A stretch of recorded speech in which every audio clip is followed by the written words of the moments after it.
আসসালামু আলাইকুম রহমতুল্লাহ। বন্দর স্বল্পচর স্মৃতি শহীদ কুদ্দুস স্যারে যেটা আমলিকার আমল এটা করে গেছিল, 5ই আগস্ট এটা ভাঙ্গা হলো না।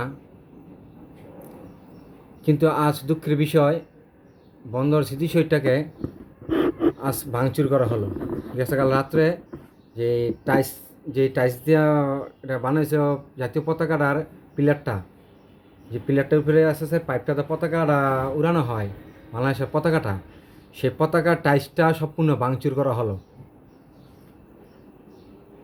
এই দেশটা স্বাধীনতা 30 লক্ষ শহীদের রক্তের বিনিময় কিনা, এবং শহীদ প্রেসিডেন্ট স্বাধীনতার ঘোষক শহীদ মেজর জিয়াউর রহমান সাহেবের কিনা এই স্মৃতি শহীদ, এবং বঙ্গবন্ধু সপরিবারের রক্তের বিনিময় কিনা এই বন্দর স্মৃতি শহীদ।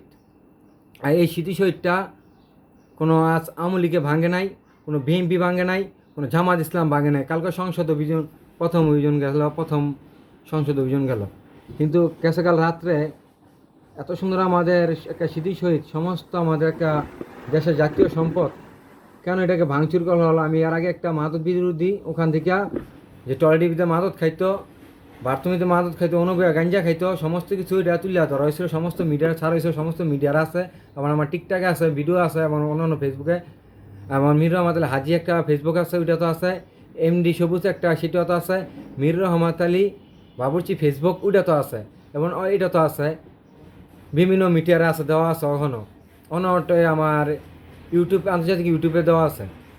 তাই স্বাধীনতার বিনিময়ে আমরা পেয়েছি বন্দর স্মৃতি শহীদটা। আজ এই স্মৃতি শহীদটা যদি ভাঙচুর করা হয়, কেন ভাঙচুর করলো? আজ মাদক ব্যবসায়ীরা 3 দিন 4 দিন ধরে মাদক ব্যবসায়ীদেরকে, বড় বড় মাদক ব্যবসায়ী গ্রেপ্তার করা হচ্ছে। আর মাদক ব্যবসায়ীর বিরুদ্ধে আমরা কথা বলার জন্য, প্রশাসন কথা বলার জন্য আজ তারা আক্রমণ করলো স্মৃতি শহীদে। তাই দেশনায়ক তারেক রহমান সাহেবের কাছে, প্রধানমন্ত্রীর কাছে জোরালো আবেদন আমরা জানাচ্ছি, বন্দরবাসী এবং মুক্তিযোদ্ধা সমস্ত স্মৃতি শহীদের শাহাদাতের বিনিময়ে, রক্তের বিনিময়ে আমরা চাইতেছি যে দ্রুতই বন্দর থেকে 23 নং ওয়ার্ডে যত মাদক ব্যবসায়ী আছে আমরা দ্রুত গ্রেপ্তার চাই। অনেক মাদক ব্যবসায়ী আজও বিএনপির পেস ক্লাব খুললে তারা জিপার মাল বিক্রি করে, তা আপনারা জানেন। এবং সর্বস্ত প্রশাসনের বাহিনীর কাছে আমরা জোরালো দাবি চাই, দ্রুত তাদেরকে গ্রেপ্তার করা হোক। কে এটা ভাঙচুর গেছে বন্দর স্মৃতি শহীদটা, তা দ্রুত আমরা আসামি ধরা চাই এবং সুষ্ঠু একটা তদন্ত চাই। মাদক ব্যবসায়ীর কোনো মাদক খায় বিভিন্নভাবে, আমি ছাড়া হয়েছে, আমার ফেসবুকে ছাড়ছি। তাই মাদকটার ব্যাপারে আমরা কঠোর, তাই আমরা দ্রুত এটা অ্যাকশন চাই। সমস্ত স্টাইল ন্যাশন চ্যালেঞ্জ এটা দেওয়া হইব, এবং সমস্ত মুক্তিযোদ্ধার কাছে দাবি, এটা আপনার প্রতিবাদ তোলেন। কেন প্রতিবাদ তোলেন না? এটা একটা স্মৃতি শহীদ ভাঙচুর হলো, আর স্মৃতি শহীদ ভাঙছে, কাল শহীদ মিনার ভাঙব, পরের দিন গিয়া আমাদের সেই জাতীয় সেই স্মৃতি সংসদ ভাঙব, তারপর গিয়া প্রধানমন্ত্রী বাসভবন ভাঙব, এইভাবে তারা লাইফেই যাইব। তাই বন্ধ থেকে যত মাদক ব্যবসায়ী ধরা হয়েছে, সমস্ত মাদক ব্যবসায়ী কয়েকটা করে ইনকাউন্টার আমরা দাবি করি।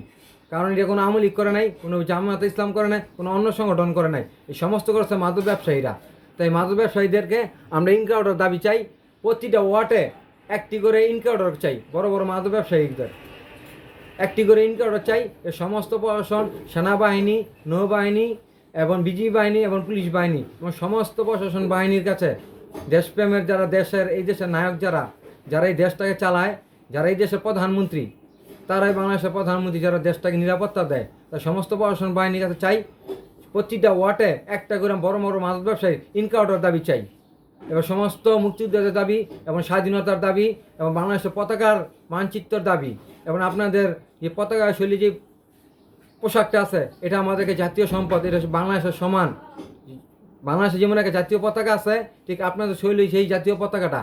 তাই আমরা সেই জাতীয় পতাকার আমরা সেই দেখতে চাই, তাদের সেই মাদক ব্যবসায়ী কেমন কঠোর নেন, কেমন জিরো টলারেন্স নেন। কারণ একটা মাদক ব্যবসায়ী হয় কিশোর গ্যাং, মাদক ব্যবসায়ী হয় ছিনতাইকারী, মাদক ব্যবসায়ী হয় এই দেশের ডাকাত, এই দেশের খুনি খার, যত খুনি খার বইতেছে সমস্ত মাদক ব্যবসায়ীর কারণে মাদক ব্যবসায়ী তা করতেছে।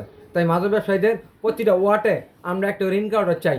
এত দেশে ইনকাউন্টার মারলে কিছু হতো না, দুই একটা কুত্তা মারলে দেশে কিছু হতো না, দুই একটা কুত্তা মারে লাইলে কিচ্ছু হবে না ইনশাল্লাহ। দেশে প্রতিটা মারলে দেখবে মাদক ব্যবসায়ী কমছে। এইভাবে জীবনও গ্রেপ্তার করে ধৈরা কখনো মাদক ব্যবসায়ী নিয়ন্ত্রণ করা যাবে না। প্রতিটা ওয়ার্ডে আমরা চাই একটি করে ইনকাউন্টার, তাই সমস্ত প্রশাসন বাহিনী আছে এবং বিশ্ববাসীর কাছে চাই, এবং ভারতে নরেন্দ্র মোদীর কাছে চাই, এবং ভারতে পাকিস্তান ইমরান প্রধানমন্ত্রী এবং ইউরোপে যতজন আছেন আমার ফ্রেন্ড প্রধানমন্ত্রী, সমস্ত প্রধানমন্ত্রীর কাছে চাই এবং সমস্ত জাতিসংঘের কাছে চাই যেন প্রতিটা ওয়ার্ডে বাংলাদেশে বলা হোক মাদক ব্যবসায়ী আজ বাংলাদেশ স্মৃতিশহীদগুলি বাংলাদেশে স্বাধীনতার উপরে তারা আঘাত আনতেছে। তাই স্বাধীনতার উপরে যারা আঘাত আনবো, দেশের পতাকার উপরে যারা আঘাত আনবো, তাদেরকে দেশ বিরোধী, তারা দেশ বিরোধী, তারা দেশের শত্রু। তাই দেশের শত্রুদেরকে আমরা ইনকোয়ার্টার দাবি চাই। মির রহমত আলী, বন্দর, নারায়ণগঞ্জ। আসসালামু আলাইকুম রহমতুল্লাহ।